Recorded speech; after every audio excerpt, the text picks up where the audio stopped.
I want to find something for us to do that isn't talking that isn't talking about Frasier. We're not even. We barely made it through season one.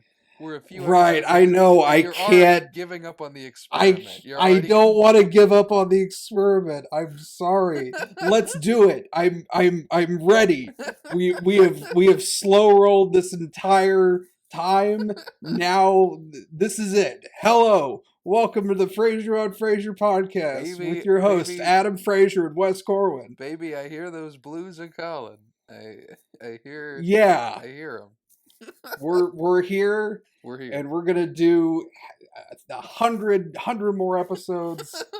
100 years, 100 episodes. Ugh. So oh God, we have to talk about it. We have to talk about it. This we're talking about episode 6, season 2. Yes, we're talking about the botched language of the cranes.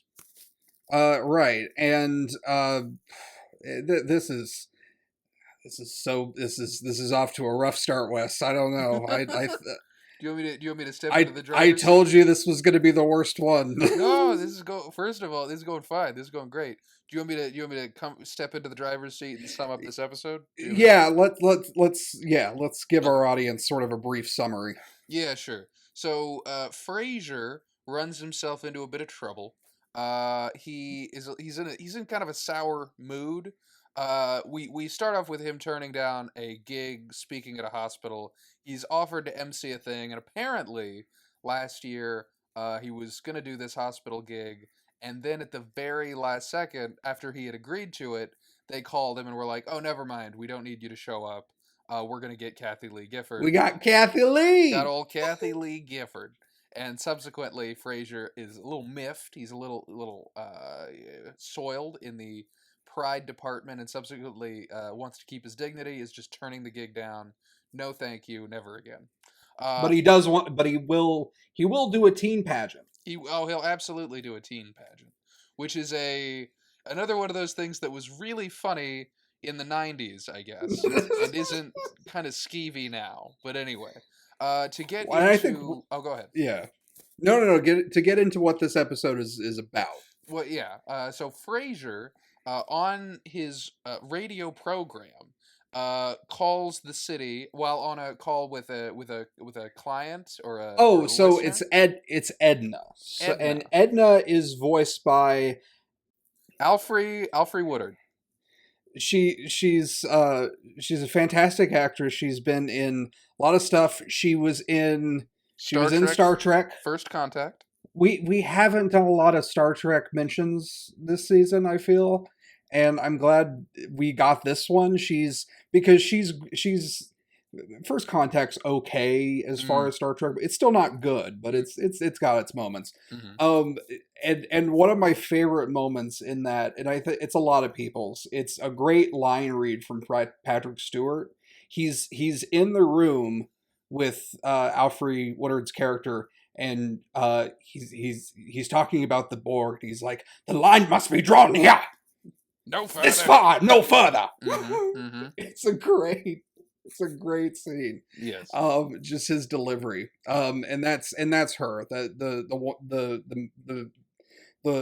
character that Picard is talking to in that scene is played by Alfre Woodard. Excellent. Wonderful. And here she is calling into Frasier. Calling into the program, and she is like, "I don't feel good. I'm kind of depressed." And Frasier's like, "It's easy to get depressed in Seattle. It's a dreary, foggy city."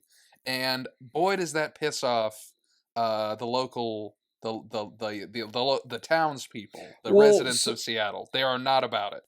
It's a strange kind of outrage because so the next day they're sitting around the breakfast table, and Martin has the newspaper, and he brings up the fact that Derek Mann mentioned Frasier in his column, and we know Derek Mann from last season. He was a newspaper editorial writer, and he wrote a critique of Frasier's radio show and him and Frazier were going to get in a fist fight outside Cavern Nervosa, Mm, which got broken up by the cops.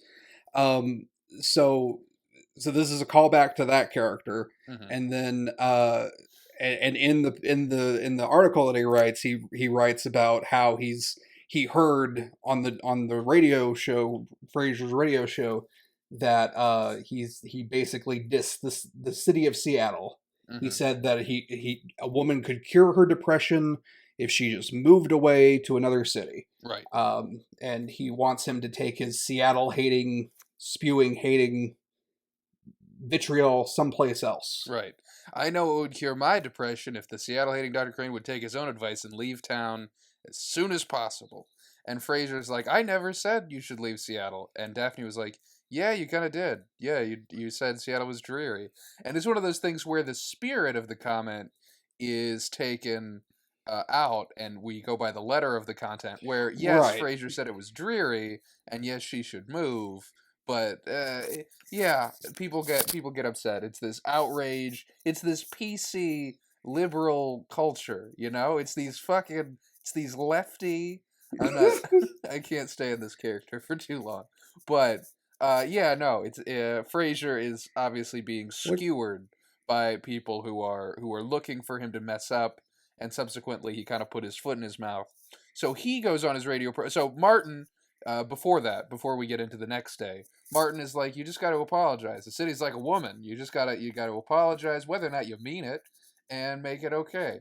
And Daphne says something like, that's offensive. And then Martin's like, I'm sorry. And then she says, it's okay. And then Martin, like, gives Frazier a knowing nod, like, yeah.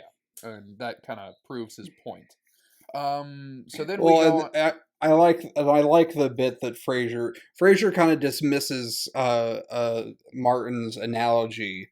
A city is like a woman, because he says to everything to Martin is like a woman, like a fast car is like a woman. Romantic song is like a woman. Good meatloaf is like a woman. Right. So, and that's a funny line. Mm-hmm. And so cut to Frasier in the back at KCL, and One thing Roz is go ahead. Yeah. oh One thing we sort of skipped over is that Frazier program has a new sponsor, Pet Paradise, which is specifically like a pet disposal. If your pet passes away, they will be providing the necessary funeral service. They'll be disposing of your animal. And it's used for comedic relief when Frasier's like, I know it's kind of sad, the weather outside's a little cloudy and it can make you gloomy, so let's have a good day. Anyway, our sponsor, if your pet dies, and so subsequently people are calling because they're angry at Frasier and are like wanting to know who the sponsor is so they can boycott the sponsor. It's Pet Paradise, to which Roz explains, see how easy, go ahead, boycott them, see how easy it is to flush your dead German Shepherd down the toilet, which is a funny visual and also a funny line, so I think that works together well. You also have Bulldog walking into the booth, and he does a bit where he comes to Frasier, and he's pretending as though he's looking for advice. He's like, Doc, I think I got a cold coming on. Should I take vitamin C or should I just leave Seattle? Mm-hmm. And it's like, Bulldog. Bulldog. And then another Bulldog first of all, Bulldog has two lines in this episode. They're both pretty good. And the second one comes when Roz reveals that there have been 50 irate calls. There have been 50 complaints made about Frasier's program, to which Bulldog replies, 50? You topped my record. The most I got was 35 when I said that commentary. Lady umpires, finally a chest worth protecting. Which is a goofy baseball joke, because umpires wear chest protectors and women have breasts. And that's that. And then Bulldog leaves, and we don't see him again for the rest of the episode. So what happens, Wes? Frasier's got a. I see. I've watched enough of these Frasier episodes to know. I think I smell some hijinks coming on. There's gonna be some goofery. We're about to get into some shenanigans. I do really quickly want to say the other caller on this episode that calls in is Sandra D, who you might know, I think, from Gidget, or Yeah, Gidget. from Of Gidget. course, everyone knows the movie Gidget. Yeah, she was in. It's like Gidget. you who hasn't seen? It's like saying, "Oh, have you seen Star Wars, Wes?" This was It's of course we've seen Gidget. yes. Everyone's seen Gidget. Everyone has seen Gidget. Anyway, this was the last part Sandra Dee ever performed. This, if you look at her IMDb, She died right after this. well, no, there was an She was in the 11-year recording. No, she was in the recording booth, recording it Frasier for the episode for Frasier. Okay. And this was the very last thing that this was the last These- time these anyone were the- heard from her. these These were the were her last- final words. These were the last words she ever said. This was it was a situation where she did the bit with Kelsey Grammer, where she was on the other side of the phone, and her agent was like, "How did it go?" And she was like, "Perfect. I've done all I can." And then she leans back in her chair. My purpose on this earth is complete. I just turned in the performance of a lifetime, and now I think my life is over. And then she dramatically passed her. She fainted in her chair, and then she died 11 years later in 2005.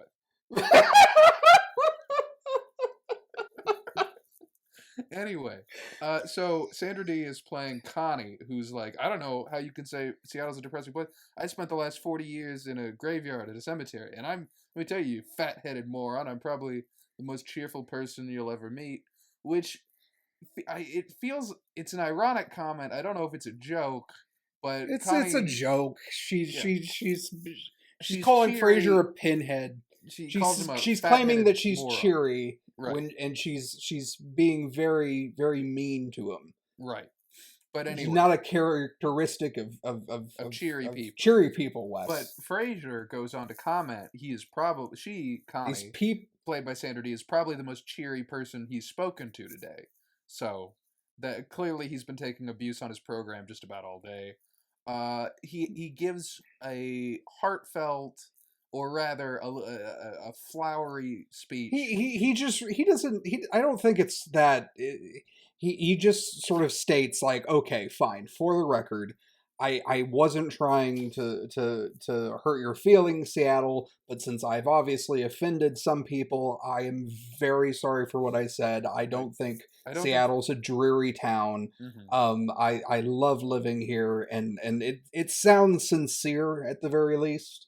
Yes. And then as he reaches the end, as he says Seattle's the only place in this battled world he wants to call home, he signs off, and then he presses a button, and then he says, these crybabies, these leftists, these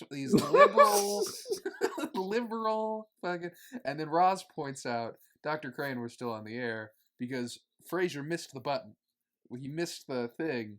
He didn't press the button. You gotta press the button before you stop talking before you talking on the radio, you gotta hit or else your voice is gonna go out to millions of people. You gotta hit that button, otherwise people are gonna end up hearing you. So you people are gonna hear what you said after your heartfelt apology, and they're gonna know that you're not being sincere, and you're gonna get yourself in even more trouble, Frasier. Why do you keep getting into these situations? Frasier, you fat-headed moron. You blew it. You blew it, Connie was right. Connie was absolutely right, you dummy. Anyway, so Niles is trying to help Martin set up a TV for some reason. That's kind of all...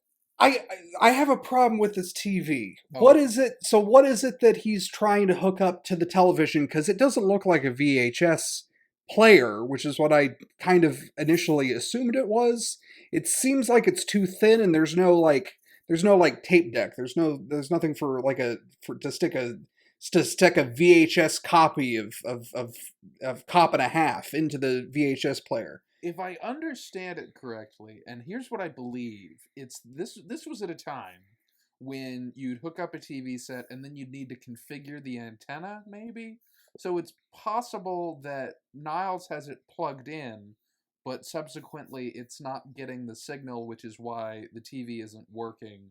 This is at a different time when nowadays you can plug in the TV and it comes with so many Roku programs. You really don't need anything. You just hook it up to your Wi-Fi. It's still pretty easy. Like even in back then, it was like Okay, Niles, all you got to do, plug the red wire into the red socket, put the white in the white, the yellow to Yellow and the yellow, yellow. Yeah. and you're good. Yeah, and then you can hook up your N64 and Martin's playing Mario Kart and everything's great. Yeah. So how hard is it? But Apparently Niles having a lot of difficulty, and there must be nothing on because when Roz shows up later, Martin's like, "Oh." So apparently Martin is getting enough entertainment out of Niles not being able to do it. But to be completely fair, it's not too bullying because, as you said, it's really not that hard to hook up a TV. Like it's one of the. It feels like the TV writers are trying to look for something for Niles to not be good at, but they picked something so ridiculously easy. It does make Niles look incredibly incompetent. it It's not even does. like a plummet. He's In the past, they've done things where and they insinuate because Daphne is like, Dr. Crane, can I help you? And Niles is like, no, don't. Like Niles has done stuff like try to help her lift food from like, oh, I'll help you in the kitchen or whatever. They picked something for Niles to be like, no, Daphne, I don't need your help. But it's so easy, and there's not even physical labor associated with it. well, Like, I think it's in character for Niles to be just kind of terrible at a whole array of like anything he can't be the least self-sufficient. right. Is the joke of Niles' character is that he is completely dependent on others to do even very mundane tasks. Hmm. We get a lot of those jokes in previous episodes and in future episodes. Um, so I don't think it's out of character for him to be struggling to put together whatever it is he's hooking up to Martin's television. Hmm. But I just really want to know what what that little box sitting on top of the television is because it doesn't look like I don't know. I don't know what it is. It's like a We've spent a lot of time talking about this television set. well because it's Wes.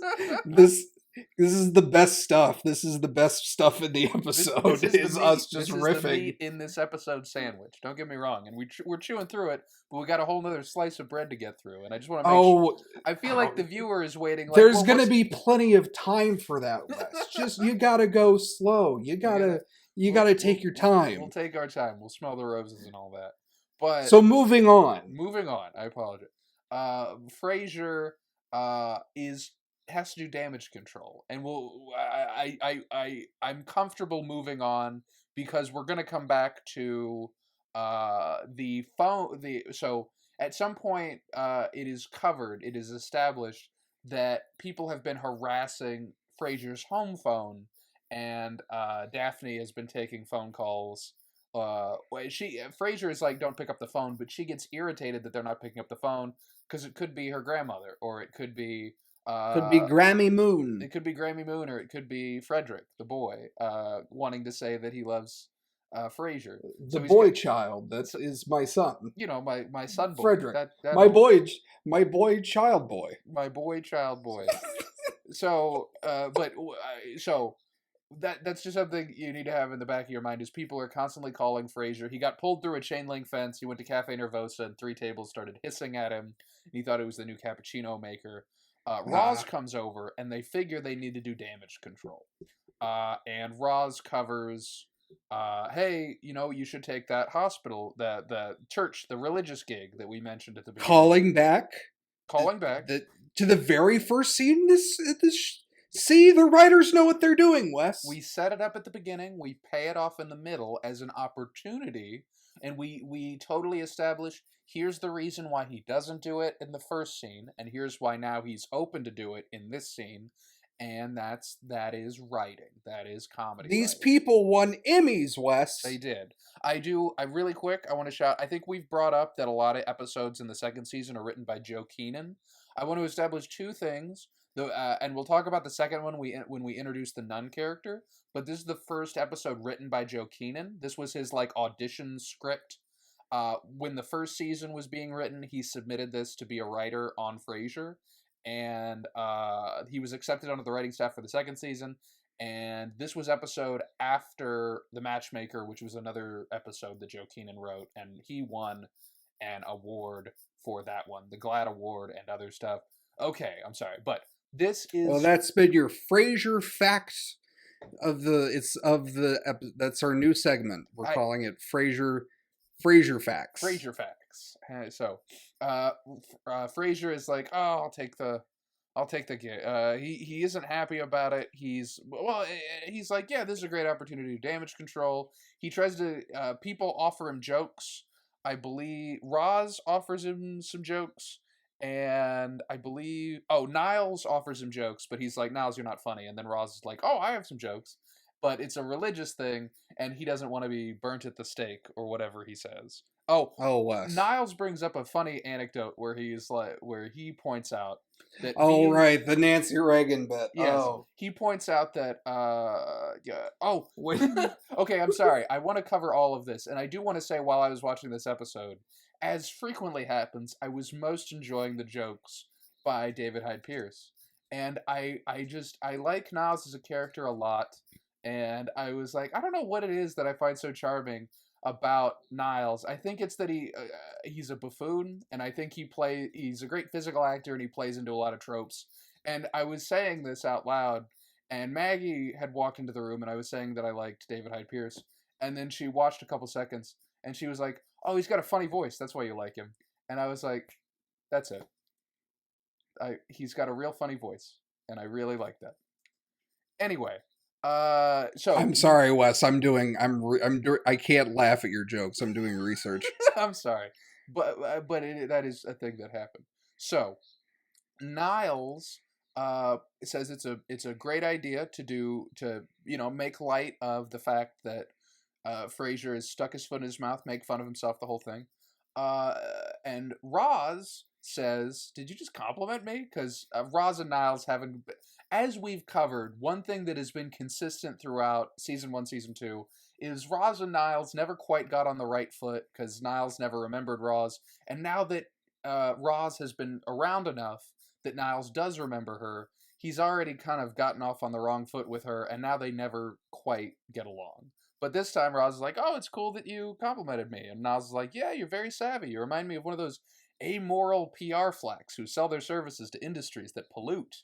Which is a funny sort of you compliment them, but in the same token put them down. And it continues the sort of beef between Roz and Niles. And then Frazier says, you think that's a good idea, Niles? And Niles points out that this worked for Nancy Reagan and goes into this anecdote where in her first year in the White House, she was criticized for how much she spent. And then she appeared at a satirical dinner wearing cheap store clothes and performing secondhand rows. And Daphne was like, and that made people like her again? And Niles was like, yeah, briefly. And then he goes back to working on the TV, and it's fun. Yes. Nancy Reagan, the former most hated first woman. First lady. The term is first lady, but first I'm woman. God damn it. Makes it sound so much harsher as first woman. But anyway. First lady. Go ahead. I was trying to read up on Nancy Reagan to see if there was some funny stuff that I could make fun of her about. But the only thing I can think of is that that animated cartoon, the Cartoon All-Stars. Yeah. They did in the 80s. They produced it was part of the Just Say No campaign, which was a big thing Nancy Reagan was involved in. And they did a crossover with a bunch of cartoon characters. You had it was you had Garfield, the Muppet Babies. You had Alvin and the Chipmunks. You had Huey, Dewey, and Louie. You had Tigger and Winnie the Pooh. Just everybody. Just threw the whole everything in the kitchen sink, and they put it into this one anti-drug. It's all these beloved children characters talking about drugs and not doing it. They had the villain of the episode was a pot smoke. He was a billow. It was played by Dennis Hopper, wasn't it? No, he was played by George C. Scott. Real? Oh, that's right. Oh my god. And it hasn't aged well. The premise is very good. Like the premise is fine for a PSA where hey, don't do heroin, don't do crack. It hasn't aged well in that, like, Michael, the main character, goes through this Christmas Carol thing with his favorite cartoons, who are trying to help him fight his pot addiction, which we know medically isn't a thing anymore. This was a cartoon that they produced Mm-hmm. to educate children, and the thing about and Nancy Reagan and Ronald Reagan do make an appearance at the very beginning, which also just makes it worth watching. It's such a bizarre cartoon.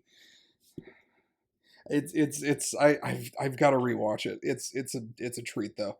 Mm-hmm. What? What were we talking about? Well, I had done a couple jokes that you didn't react to. And no, because I was thinking, I was trying to figure out how much of the Cartoon All-Stars I could remember. Yeah, no, I appreciate you left me blowing in the wind so you could look up Cartoon All-Stars. I frequently, when we're talking, Adam, will occasionally think about other things and let my mind drift. So I can't hold it against you, except I try to stay in the moment when you're talking. I guess that's just a comedy partner thing. I'm not no, good it's at okay. that. I'll take it. I'll take it from here, Adam. You look up whatever you want. I got it. No, I'm ready. I'm ready. I'm good to. I'll take it from here. Oh. Okay. Where are we? So we're in the. We've gotten to this part, and it's again something we set up in the beginning is paid off at the end. As I mentioned, Niles is like, "Oh, you could have some of my jokes," and Frasier's like, "Niles, you're not funny." And Roz is like, "You could take some of my jokes," and Frasier doesn't want to get. Why don't I call Bulldog and ask him for a couple of limericks from his Nantucket series? He's going to call Father Mike because he probably knows some inoffensive jokes. And we see Father Mike. Father Mike's. He was one of those. He has one line at in the beginning of like scene 2, just before like we see Roz taking the call. Is Frasier walks into his thing and he's like, "Hi, Father Mike," and Father Mike's like, "Hello," and that's all. Right, and that's the reason I think the Father Mike character doesn't really like. It doesn't go beyond very many episodes. There isn't like a big. It's not a character that they develop. Right. Because every scene where they have him, it's like, "Hi, Father Mike, hi," and then that's it. He doesn't go around solving crimes, or he doesn't. No, you got to give him something. He doesn't have a shtick. And I mean, he's a priest, which is funny because of molestation. Oh, sure, that is funny. If you, you got me there, Adam. That's pretty good. No, but I mean, it's funny because you can do jokes about priests, and that wasn't. I don't think they make any jokes like that, Wes, in this show. Here's an interesting thing, it is sort of a usually you have a main character and you surround them with people that don't always see eye to eye with them to generate discussion, and conversation flows naturally from there. Dialogue being the root of storytelling. Frequently, especially around sitcoms, it is interesting they picked Father Mike. I guess, I mean, the other people Frasier works with, whether or not they want him to succeed, are usually angling for something. Bulldog is like friendly. They don't seem like they're competing for time slot, but obviously they have very different worldviews. Meanwhile, Nigel is a person that is actively angling, even if they do see eye to eye on a culture level. He's kind of somebody climbing the corporate ladder at all times, trying to bump Frasier out of his possibly superior time slot. We talking? So we're talking about the food Gil. We're talking. Oh, Gil. I thought his name was Nigel. Sorry. No, it was Gil. Chesterton. Gil Chesterton. Gil Chesterton. I was trying to. Like, is there someone who works with Frasier named Nigel? I apologize. His name. You're thinking of the Thornberrys, Wes. I was thinking of Nigel Thornberry, who I assume also has a time slot on the show, and frequently. But Father Mike, we aren't given any reason to think he ever clashes with Frasier. Which is interesting. It feels like especially a stuffy intellectual like Frasier might have opinions on organized religion or anything. But whenever he sees Father Mike, he's just like, "Sup," and Mike is like, "Sup," and that's all we never get the vibe they don't see eye to eye, or either of them puts pressure on the other, which is a healthy coworker relationship, but doesn't really make for good sitcom comedy. But either way. And I think the other thing, and this is something that I think the writers do realize, is that Gil Chesterton and Bulldog work well off of one another. Mm-hmm. They do. And I think we had a scene with them. It was the very first season, very first episode of this season, where we had Bulldog reading from the book that was written about Frasier's first time. Yes, and they were one-upping each other, doing jokes about how raunchy the reading material was that is based on Frasier's sex life. They Which work well together. The characters complement one another. they It's do. like it's um They're but two but different characters, but they seem to get along whenever Frasier is in a spot of trouble, which is a funny thing for characters to see eye to eye on, and is fun for comedy. but Father Mike, it's just like they don't give him anything. They don't give him a lot to work with. I'm sorry, George De Hoyo, George Del DeHoyo. Hoyo. You seem like a cool guy. You were in Battlestar Galactica 1980. Ah, That's a thing you can say. George So, DeHoyo. Oh. but they didn't they didn't do you right in Frasier, the writers. Yeah. Kind of interesting. He was born in Uruguay. Anyway. Why is that interesting? Oh well, so he seems like the character Father Mike just I believe the term is white passing, and he just looks like a white guy. He just talks like a white guy. I'm not saying he should speak in a thick Latin accent, but he does. As far Kind of as sounds like that's what you're saying, Wes. I can address this point, Adam. I can address this. So we've been Maggie and I have been watching a lot of SVU, and this brings a comparison to I don't know if you've watched any of that show, but I don't even know what that is. Go on. oh, Law and Order Special Victims Unit. Don't care. Go on. Fine. Within the last few seasons, there's been a character named Rafael Barba, who I'm going to get the actor's name real quick, but it is played by somebody who is identified in Raul Esparza. And he is a Cuban American man. He's playing a Cuban American character, but he's addressed in interviews and he's addressed in the show that he looks like a white guy, but he also does stuff throughout the show like he'll take a Spanish speaking suspect aside and speak to them briefly to get them caught up on what's going on, or he'll talk about his. And Father Mike as a character hasn't done any of that. It's just a thing that it's another thing we were talking earlier about things that shows did 20 years ago or 30 years ago that they can't or wouldn't do now. And it is an interesting thing to cast somebody that is born in Uruguay and probably has a cultural experience in Uruguay and be like, "Oh, you look white. We'll just make you a white guy." That's done. Check.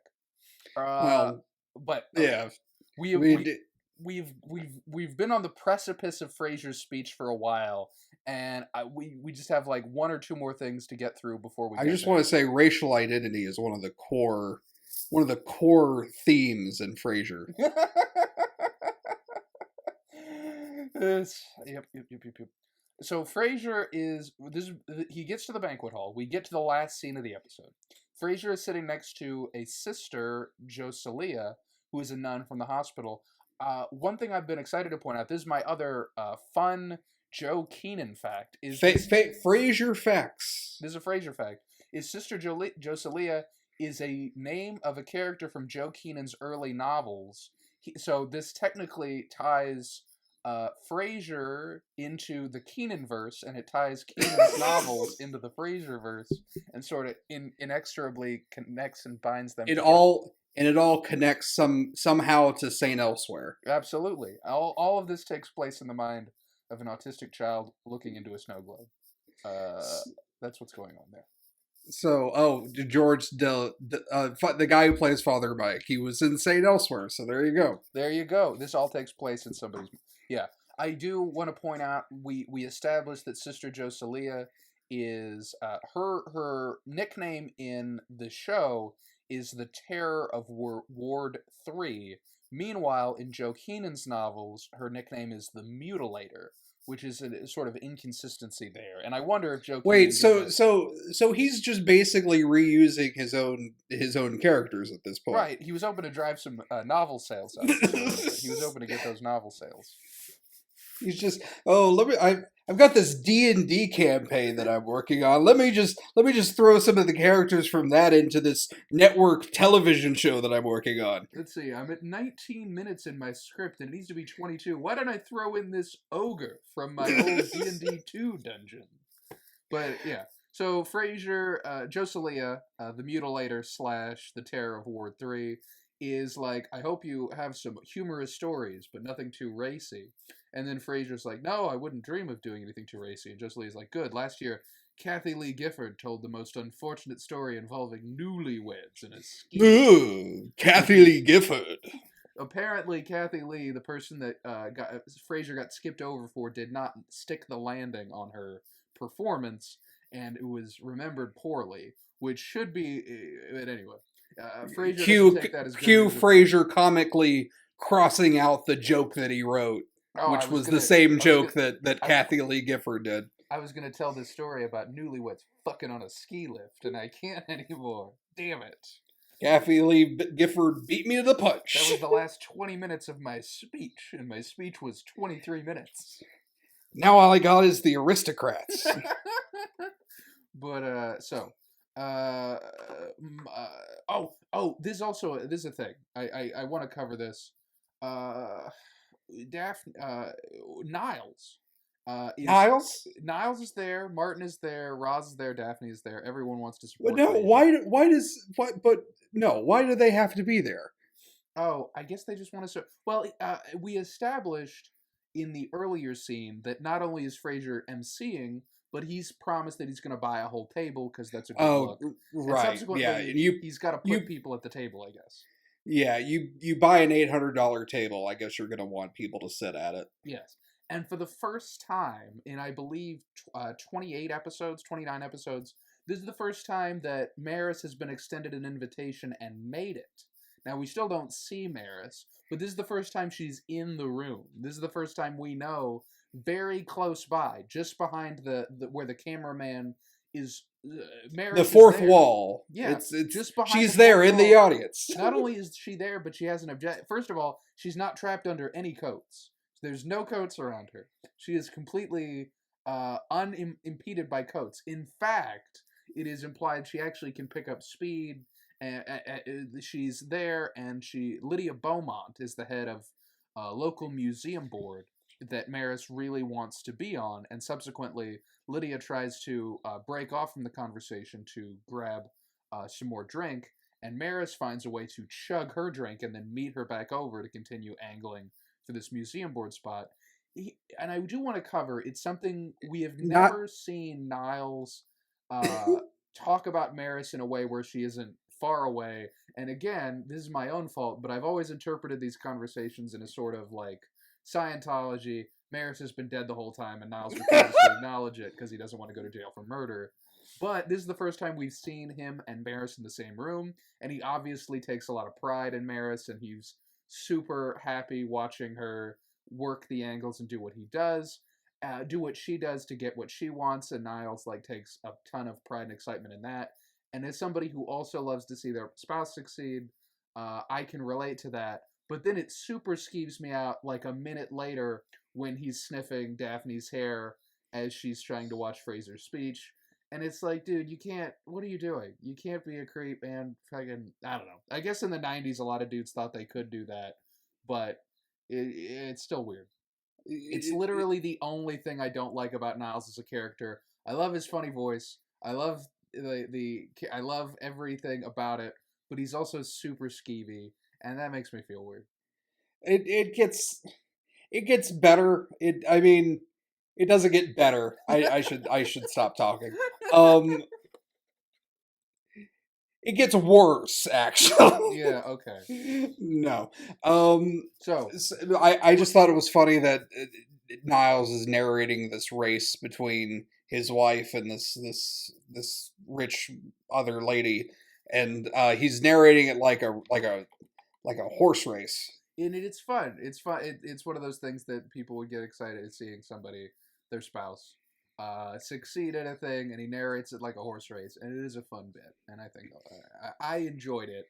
It was one of those things that I thought was funny and a little heartwarming, and it was not, I wouldn't say completely ruined, but I was able to enjoy it less after the bit in a couple seconds, where Daphne's like, this is a disaster. Niles says, this is a disaster, but he's also holding a clump of Daphne's hair and sniffing at it. He says, why does everything happen to Frasier? And it's sad. So let's build this up. Yes. Okay. Let's talk about. Let's set this up. So the I'm sorry. climax. Go ahead. Let me. Go ahead. The climax of this episode Mhm. is I would say next. Wouldn't you agree? We're so close. We have a couple bits to set up. One is We that go ahead. there's only one we have to talk about, isn't there? I want to talk about the Johnny Carson thing because I think that it adds to it. But Okay. the bit that is most important to the plot is that Frazier has been told Bishop Collegy is going to be introducing him, so that's what he should be expecting. And Martin gives him a tip. He's got these jokes on a little note card, and he's like, "Okay, I'm just going to read these jokes." And Martin says, "Just remember, like, the more important thing than the jokes working is that everybody has fun. So if a thing doesn't work, just fucking smile through it, laugh at your own stuff, and own it if it bombs." Just like Johnny Carson used to do on the Johnny Carson show. Just like, well, that didn't work, which was part of the fun. I don't know, Adam. I don't know. Is that something? Is that something that you've done before, Wes? Have I ever eaten shit on a joke and then made fun of myself in front of an audience? You, especially at open mics, you literally have to. Especially if something so obviously doesn't work, you're just like, well, all right. No, absolutely. In fact, we did it earlier this episode, Adam. You didn't laugh at my joke, and we had to turn that into a bit. That's literally what we have to do sometimes. I'm fascinated by that kind of stuff. I would recommend this. I made a point to. I am a big fan of the Johnny Carson show. Late Night with Johnny Carson. I actually watched an episode of it when I was out in Vegas on my bachelor situation. I don't know if I've told you this, Adam. You missed it because you didn't want to fly, and that's totally cool. My bachelor party was crazy. We watched 2 episodes of Coach. We watched 2 episodes of Murphy Brown. We watched 2 episodes. You were in Las Vegas, Wes. You were watching television the entire time? Yeah, we were drinking whiskey and we were watching classic TV. We watched 2 episodes of Carson, and then we went out to Jimmy Buffett's Margaritaville, which is a different bar, and we drank there, and then we went back home. Maggie got rip-roaringly drunk, and I got politely drunk, gambled a little bit, and that was my Vegas, and I feel great about it. But but anyway, the point I'm getting at, Johnny Carson is delightfully funny. If you watch him, and part of the fun is how stilted Johnny Carson was among the first TV shows to experiment with the format. Because before it was like, oh look, Groucho Marx is on TV. He's funny. He must be funny. He's on TV, and he's on TV because it's funny. Johnny Carson was the first person to experiment with like, oh hey, here's this format we're all trying. Wait, this is stupid. It doesn't work. Well, we'll just laugh at it anyway. And it's funny not always because the show is funny, but because the show presented that it was okay to not be funny, which at the time was hysterically funny and funnier than what other people were doing where you presumed it was funny. A lot of Milton Berle like one-liners and street jokes. I don't know if we definitely haven't told this story on the podcast. I don't know if you've heard it, but Milton Berle was so old school. He hosted Saturday Night Live and insisted at the end of the show like they have a pre-organized standing ovation because it was more important to present to the audience that the live audience enjoyed the show than it was for the live audience to organically enjoy the show. And because of that, Lorne Michaels banned Milton Berle from ever being on the show again. The whole point being, Johnny Carson is great for owning the bomb and being okay with not succeeding, which made him more successful than anyone around him, and he was a significant contributor to every late night host after him. Anyway, the point I'm getting at is, jeez, I thought you like Johnny Carson. We get it, Wes. I didn't want to skip the bit where Martin says, "If it doesn't work, just own it," because I thought that was the bit in the episode that spoke most to me. Anyway, so Frazier I'm glad you. I'm. Thank you for sharing that. That was actually very interesting, and I just want to say we're getting close to this last bit. Oh no. Go ahead. So Frazier is here to do he's given a speech with a lot on the line. he's a radiotherapist. It's interesting he's been booked for stand-up or like a funny speech, or the expectation is jokes. I do want to say real He's quick. known as sort of a witty personality. I can see someone seeking him out as like an MC for like a thing. I think it's easier to be like a motivational speaker, especially at a hospital thing. It's like you guys are heroes. You're so important. Do what you got to do. But he has specifically been booked to tell some jokes, I guess. I here's the thing: as a comedian, I have been booked to tell jokes, but that's also like what I do in my free time when there's not a pandemic.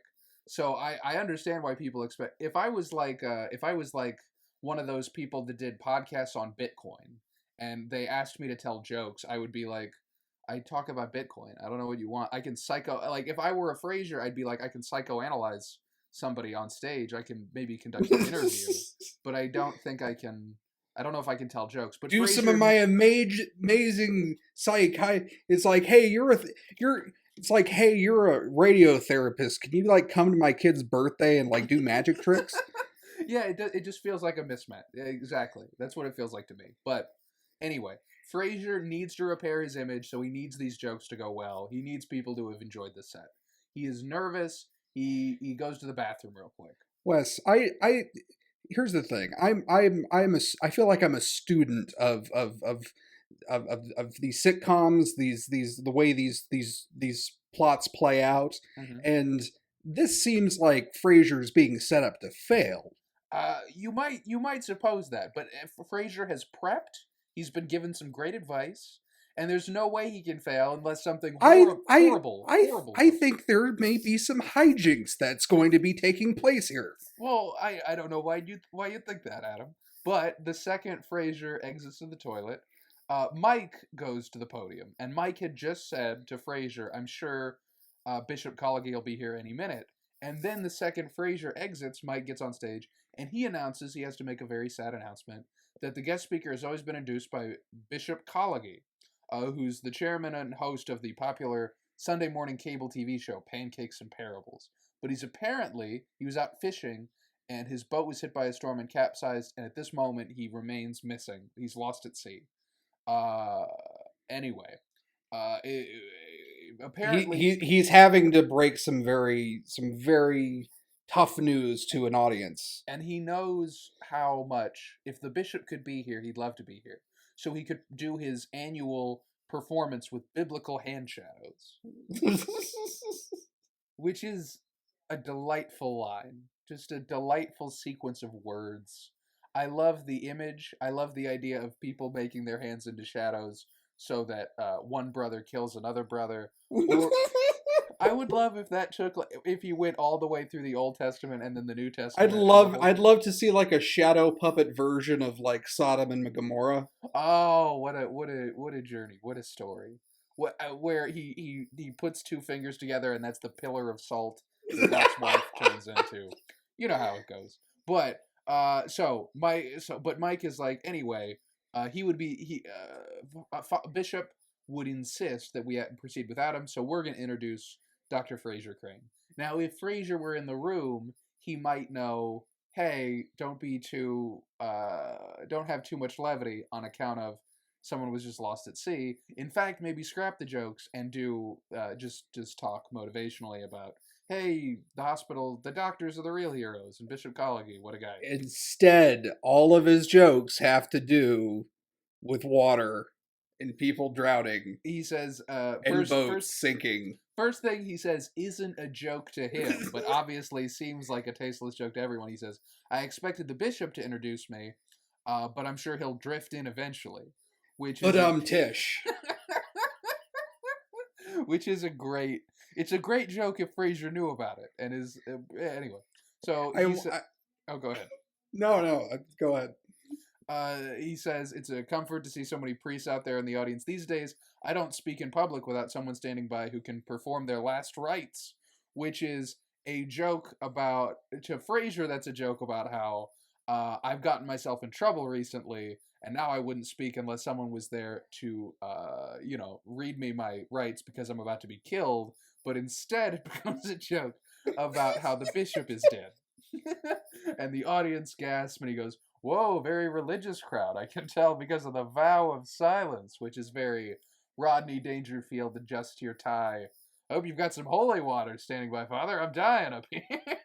And then he says, and speaking of water, which might be the funniest line in the episode. Well, because it's a terrible segue. It's a terrible Speaking of segue. water, Well, he's going to tell a funny boat story, which obviously isn't. which would make more sense if he was like speaking of boats, because that's more specific.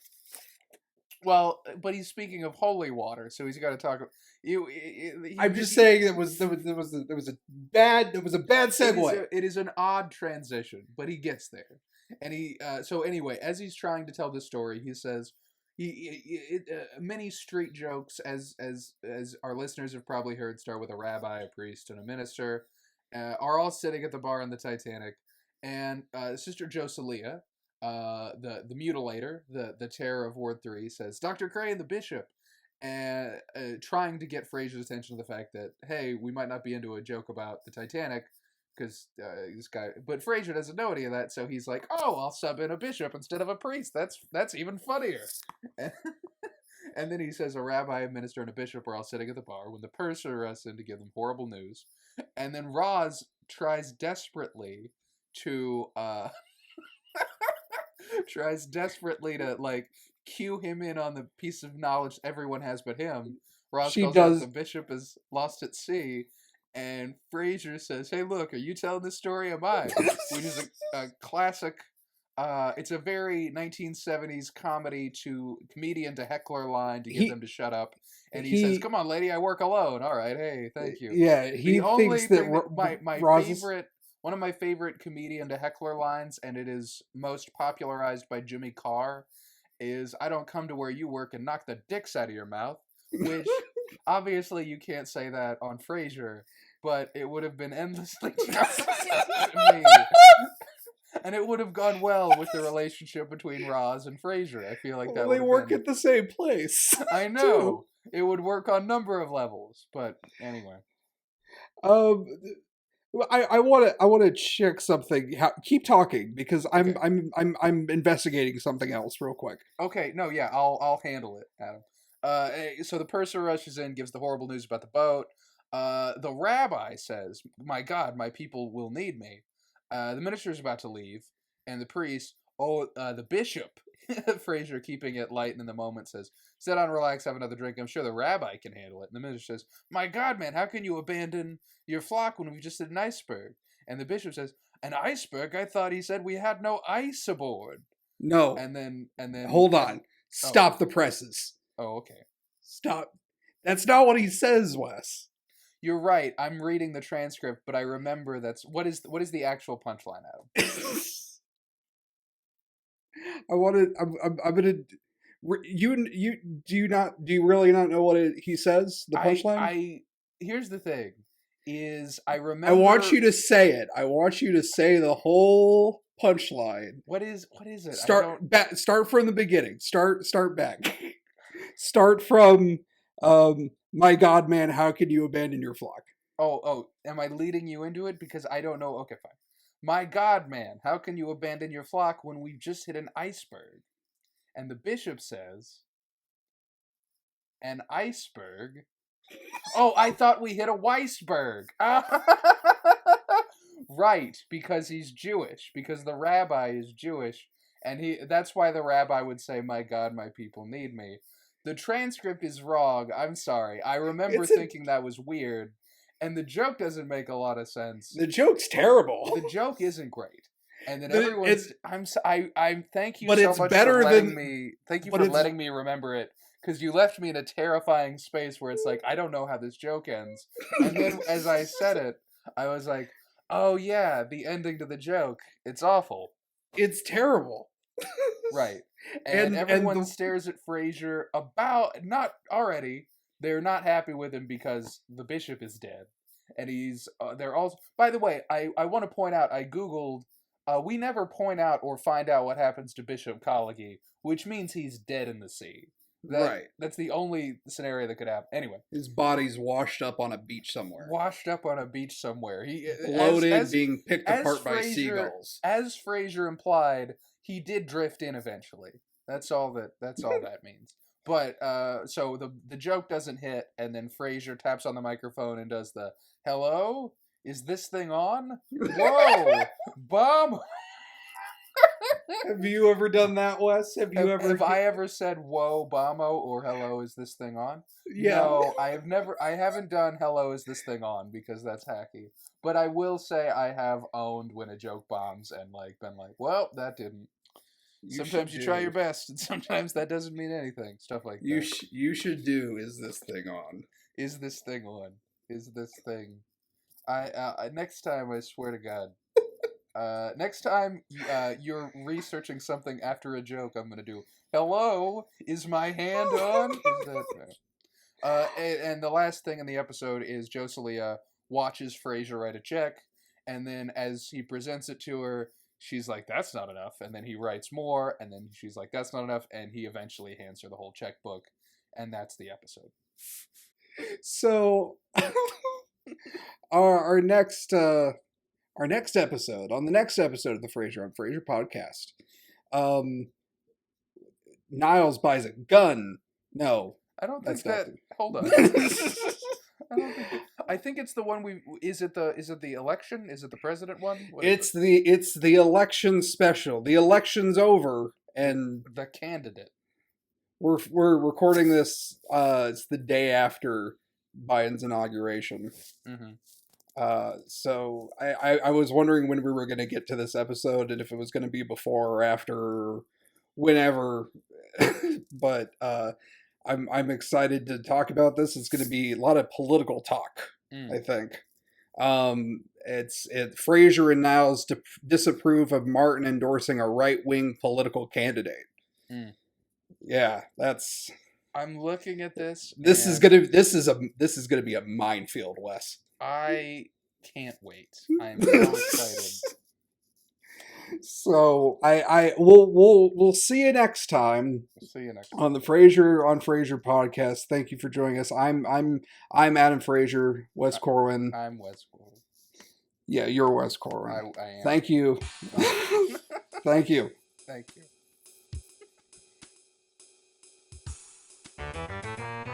Frazier on Frazier podcast wishes to thank KACL780.net for providing episode transcripts, and Ronald O'Connell for providing our theme song, Frazier MIDI.